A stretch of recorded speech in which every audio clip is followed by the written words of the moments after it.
Hi, I'm meteorologist Kevin Skarupa from Channel 9. Talked to a few of the players about how weather inside the arena and, believe it or not, outside the arena affects the ice conditions here and how that affects what they do when they're out here playing on a given day. And they have some pretty interesting things to say. Take a listen.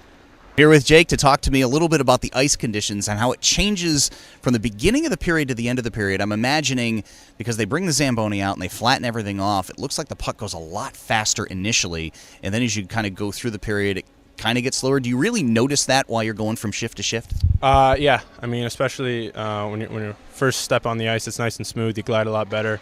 The puck zips a lot quicker, and then as the period goes on, the snow builds up.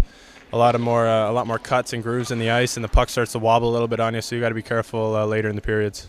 Does it really change the way you play? Like, let's say you see a guy open down the ice. Is it going to change how you're going to throw that pass to him? Yeah. I mean, earlier in the period, like I said, you're more confident throwing that pass, but later in the period when there's more snow on the ice and the conditions aren't as good, you got to be careful with that pass because it may roll on you and you may misfire the pass, and it can turn into a turnover and a goal scoring opportunity again. So later in the period, we like to keep pucks out of the middle, go off the wall a little bit safer. So if it does happen to roll on you, it's not as costly.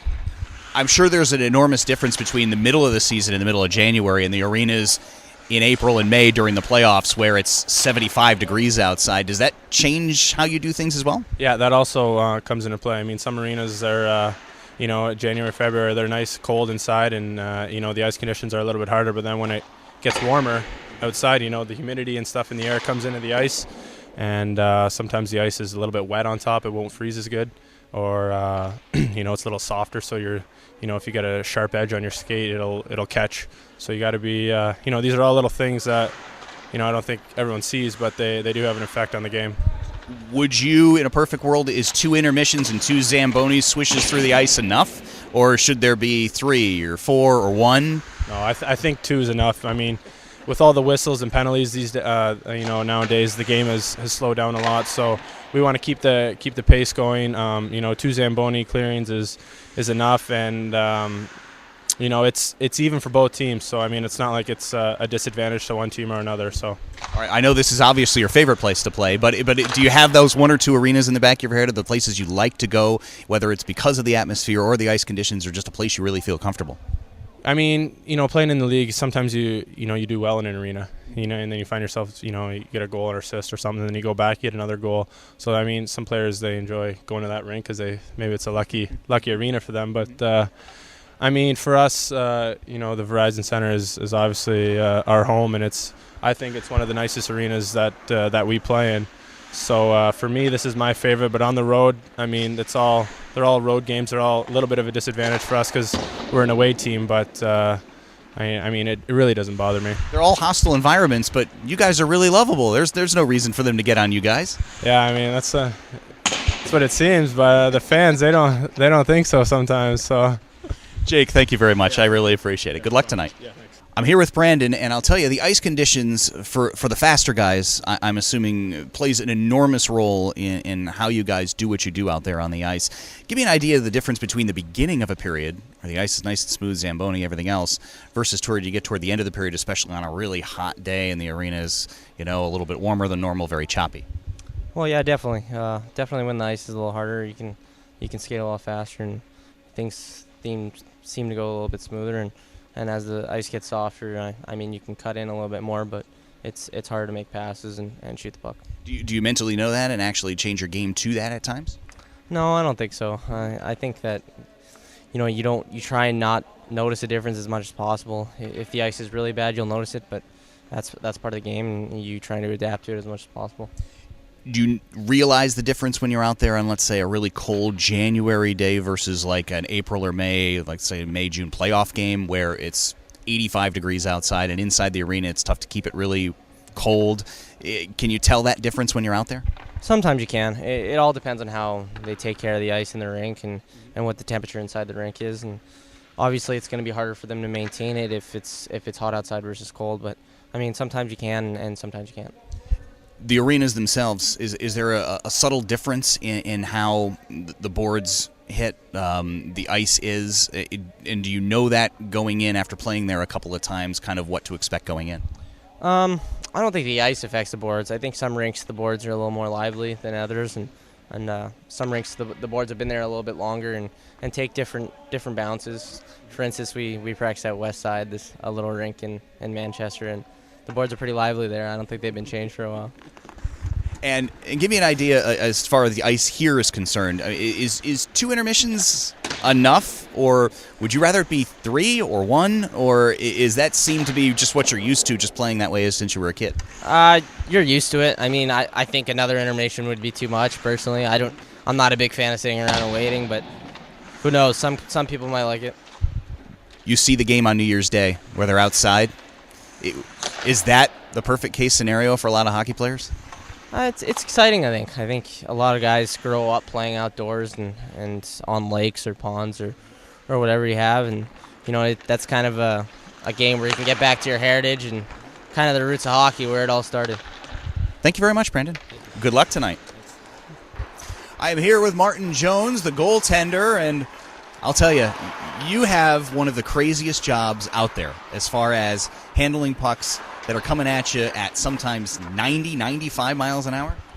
Yeah, just kind of got into it as a young kid. It's, obviously it's an awesome game to play hockey, but obviously being a goalie, you got to be a little different, I guess.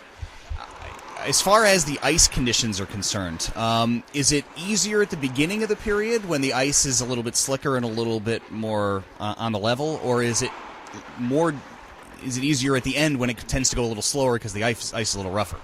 Yeah, for me, it's easier at the beginning. The ice is nice and smooth. It's easier for me to move around my crease and slide if I have to. So I think most guys will agree it's a lot easier to play when the ice is nice and smooth and they can make passes and make plays out there. During the whistles, we always see the goalies going back and forth, back and forth, back and forth. I'm assuming maybe 10% of that is nervous energy, but at the same time, is there a method to that madness? Not too much method, no. It's more just routine and just trying to stay, in the right frame of mind and, keep my body ready if had a lot of work that period or whatever. It's nothing about traction? No, not really. I'd like to say so, but there's not much method to that. Because all you guys do it. Everybody does it. Yeah, I think all goalies like to have their kind of routine and do their own thing and have their own kind of style. So I think that's pretty much all of that. You fall under superstitious or not superstitious? Try to stay away from superstitious and stick more to routine. Like to, kind of do things that are in my control and not worry about too much before a game. When the arena is really warm, is it more difficult, or do you notice the difference when you come into the arena after an intermission? Can you tell the difference in a certain arena versus another one in the league? Yeah, for sure. Obviously, if the ice is, or if the arena is not as cold, the ice isn't going to freeze as well. It's going to get pretty slushy out there, and it's tough for our guys to make plays and move the puck, keeping the puck flat on the ice. So it's a lot better when the ice is nice and cold and frozen well. Would you rather face the opponents, or would you rather face your own team? In a game, I guess I'd rather face opponents because we got a pretty good team in front of me. So hope that's the right answer. That's a great answer. Yeah, that's a good one because we don't want to getting back to them. Martin, thank you very much. I really appreciate it. Good luck tonight. What goes into getting this arena ready for a given game, especially considering the fact that it's probably room temperature practically in here or just a little bit below that to get the ice as cold as it is? Correct. What we have to do is monitor the temperatures outside, which we rely on you for our information. We like to keep the building at about 60 degrees, and the humidity in here around 40%. You go to other arenas that probably aren't as big as this, and sometimes you can walk into those high school arenas and it's 50, 40 degrees in there. What allows you guys, for instance, to be able to keep it up around 60 to 65? Well, I'm sure that we have a lot of technical equipment they don't possess, so our maintenance group monitors it through the computer system, and they're able to adjust the temperatures spontaneously. In between periods, they come out, they Zamboni the ice to smooth it off. Can you give me an idea as to why they really do that? Well, you can see on the ice right now, basically it's pretty snowy out there. The puck has to move smoothly.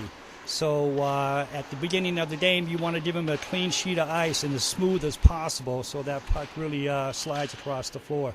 And I'm assuming the skates, just over the course of those 20 minutes that it's out there during the period, really roughens it up, and that actually helps the situation? Correct. So give me an idea when the players are out there. Do you hear and get a sense from them that they enjoy the beginnings of the periods a little bit more, or do you think it's a little easier for them at the ends as the ice gets a little bit rougher?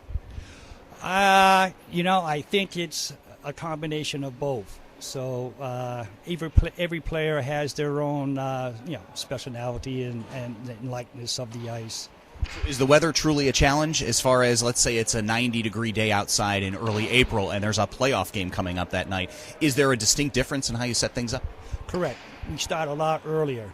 It's a warm temperature outside. We get the building down to 60 degrees. We know that the doors are going to open up, and that's going to allow the humidity and whatnot into the building, so the boys are back there feverishly working to adjust the temperatures. This is quite scary because I get a lot of pressure from viewers, and now I'm realizing that there's a lot of pressure coming from inside the Verizon Arena to make sure our forecasts are doing the same thing as what you're expecting. Correct. We depend on you greatly. Great to know. Mike, thank you very much. I really appreciate it.